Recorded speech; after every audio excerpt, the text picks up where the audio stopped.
Hey, salut la gang, c'est JP pour l'école du jeu. Aujourd'hui, on regarde un jeu 100% québécois. Pensé au Québec, créé et fait au Québec, distribué au Québec. Je parle de Tampica, un jeu de Max Pelletier pour 2 à 5 joueurs qui vous prendra environ 60 minutes. Alors, on regarde ça et on revient exceptionnellement à la fin de cette vidéo avec ma critique. Salut la gang! Salut la gang! Salut la gang! Et bienvenue à l'école du jeu.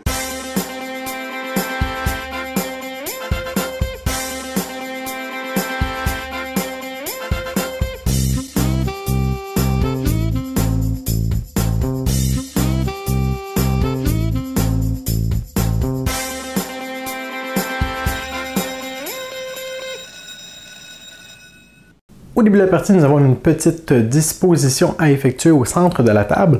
Premièrement, on doit rendre disponible l'or pour tous les joueurs et les points de victoire à raison de 15 points de victoire par joueur. Alors, dans une partie fictive à 3 joueurs, nous aurions 45 points disponibles et ça va agir également comme décompte pour la fin de la partie.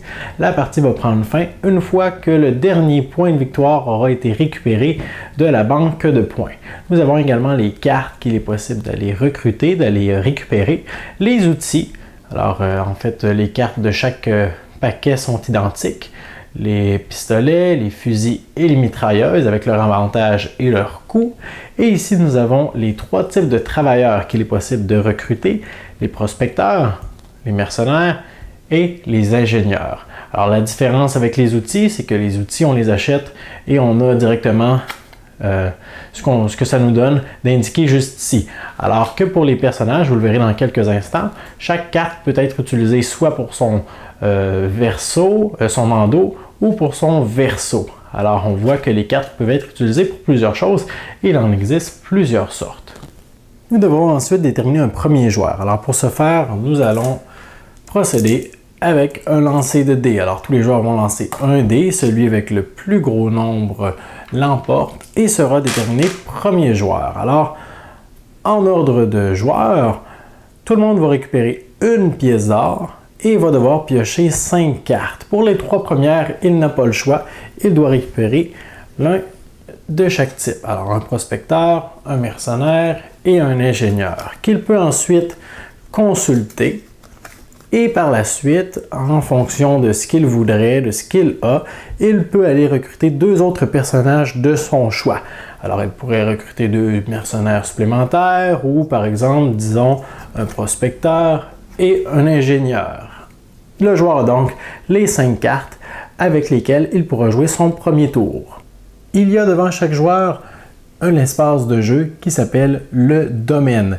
Les joueurs ont également évidemment leurs pièces d'or de départ ainsi que des dés qui leur seront utiles. Le dé vert représente le bois, nous avons ici le fer, la pierre et le charbon. Et lors de son tour, un joueur peut effectuer le nombre d'actions qu'il désire. Parmi les 3 suivantes.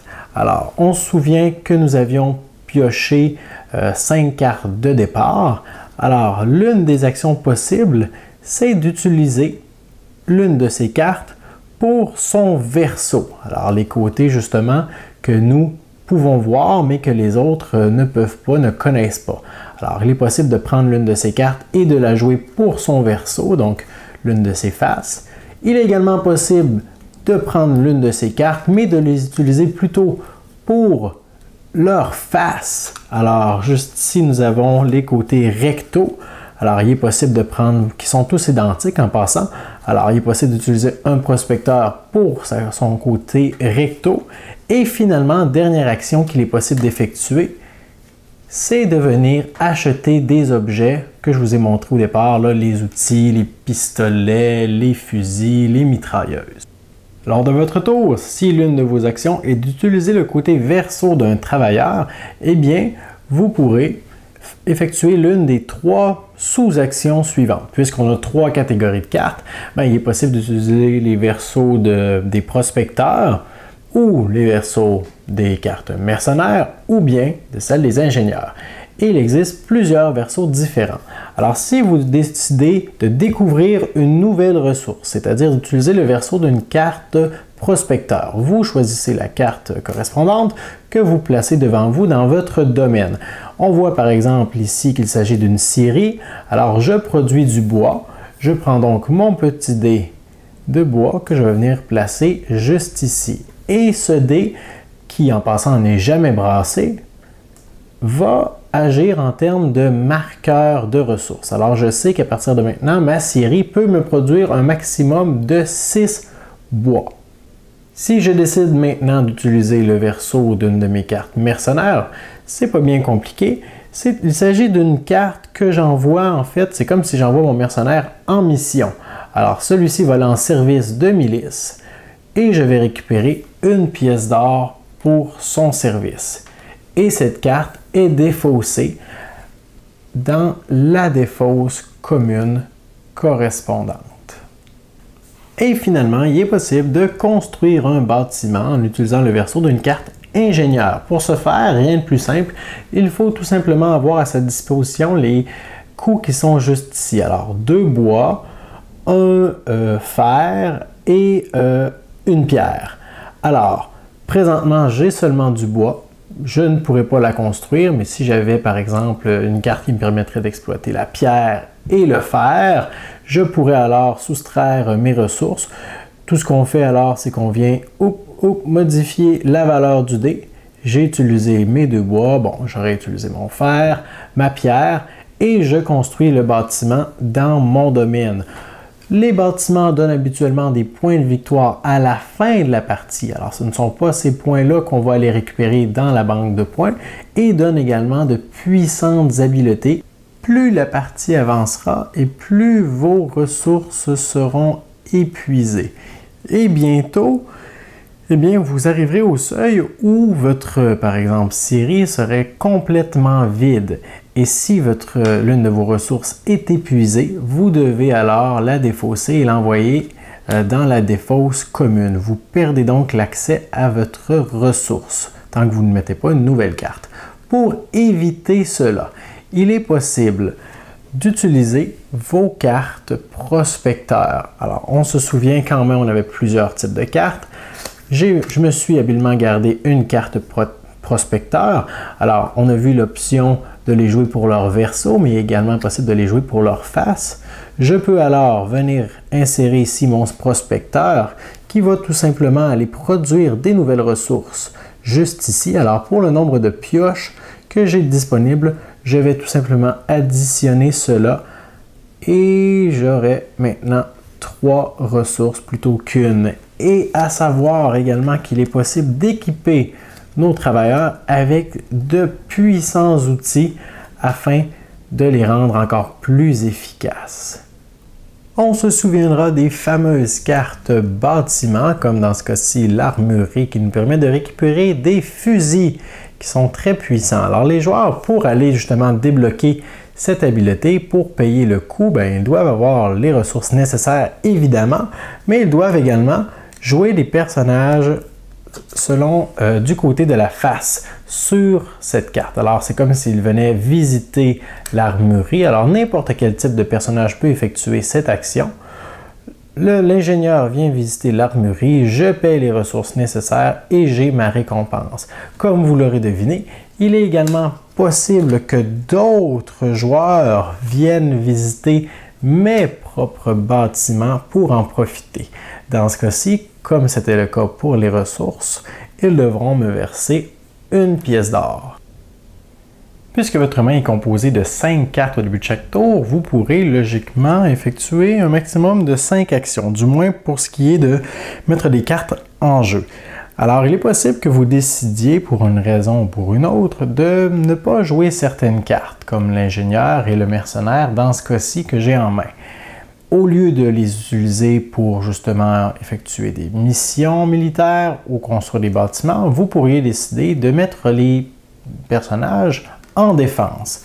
Alors, c'est tout simplement que vous allez les placer devant votre domaine dans cette position et les personnages pourront protéger vos précieuses ressources. Parce que oui, les autres joueurs peuvent certainement venir en prospecter quelques-unes en utilisant leur prospecteur. Mais ils peuvent également décider de venir vous attaquer directement afin de voler vos ressources complètes. Alors, un joueur qui en attaque un autre va déclarer une attaque, va prendre l'un de ses personnages qui est armé d'un revolver ou de plusieurs, qu'il va venir placer devant la ressource qu'il prend d'assaut. Il peut également, s'il le désire, utiliser une carte objet qui va venir influencer le total de revolver. Dans ce cas-ci, le joueur qui est défenseur peut alors choisir le personnage qui va défendre la ressource. Alors, c'est toujours un attaquant contre un défenseur. Alors, on pourrait y aller avec un mercenaire contre un mercenaire, et si le défenseur le désire, et s'il en a une en main, il pourrait jouer une carte objet également, pour venir influencer le nombre de revolvers qu'il a en défense. Mais puisqu'il n'en a pas et qu'il se doute qu'il va perdre, il pourrait envoyer l'ingénieur en défense. À ce moment-ci, on dévoile, on se rend compte que l'attaquant va tout simplement éclater le défenseur. Alors, lorsqu'il y a victoire de l'attaquant, tous les personnages et les objets sont défaussés. L'attaquant récupère la ressource convoitée intacte qu'il vient placer dans son domaine à lui. Dans le cas d'une défaite de la part de l'attaquant, alors si l'attaquant avait frappé un mur de cette façon, eh bien l'attaquant est défaussé dans la défausse personnelle du joueur qui attaquait. Il repart bredouille et le défenseur reste affecté à la carrière. Il pourra la défendre contre les autres attaques éventuelles. Et finalement, la troisième action qu'il est possible d'effectuer, il s'agit d'acheter un objet parmi ceux qui sont disponibles en versant le coût correspondant. Alors, les outils vont te donner des pioches supplémentaires, 3 pièces d'or requises vont te donner 1 point de victoire, 4 pièces d'or pour un pistolet pour 2 points de victoire, blablabla, blablabla. Les mitrailleuses sont très puissantes. Alors, vous avez compris le principe, on paye, on obtient la récompense. La carte vient dans nos mains, mais en fait, elle ne compte pas dans notre limite de 5 cartes maximum. Et cette carte-là peut être utilisée justement le tour même où elle est achetée. Lorsqu'un joueur juge qu'il a terminé son tour, il récupère sa défausse ainsi que tous les personnages qui ont été affectés à une tâche, incluant ceux en défense. C'est à ce moment que les joueurs vont pouvoir récolter quelques points. Et pour savoir le nombre de points qu'ils pourront récolter, ils consultent le nombre de ressources différentes auxquelles ils ont présentement accès, et non pas la valeur de celle-ci. Alors présentement, j'ai accès à du bois, de la pierre et du fer, donc je récolte 3 points. C'est tout. Il compte ensuite le nombre de cartes qu'il a en main, mais les objets ne comptent pas parmi cette limite. Alors, 1, 2, 3 personnages, il a droit d'en avoir 5 en main. Alors, il peut venir recruter les personnages de son choix, disons 4 et 5, qu'il peut consulter. Et si ce qu'il a obtenu n'est pas à son goût, par exemple, je ne sais pas, il pourrait dire « Ah, la mine de fer, j'en ai déjà une, j'aimerais mieux avoir une autre ressource à la place. » Il peut décider de payer une pièce d'or à la banque pour aller s'en piocher une carte supplémentaire. Par contre, et là il devrait être content d'avoir récupéré une mine d'or. Par contre, ça ne change rien au nombre de cartes qu'il peut avoir en main au début du tour. Alors présentement, j'ai 6 cartes puisque c'est l'objet ne compte pas. Je dois donc décider d'une carte qui ne sera pas disponible pour moi et le reste des cartes seront donc les cartes qui seront disponibles dans mon tour. Normalement, la partie se terminera dès que le dernier étant convoité point de victoire sera attribué à un joueur. La partie arrête immédiatement. À ce moment-ci, les joueurs vont comptabiliser tous les points qu'ils auront accumulés, vont additionner ça à la valeur en points de chacun de leurs bâtiments et de leurs outils. Le joueur avec le plus grand nombre de points de victoire est déclaré grand vainqueur.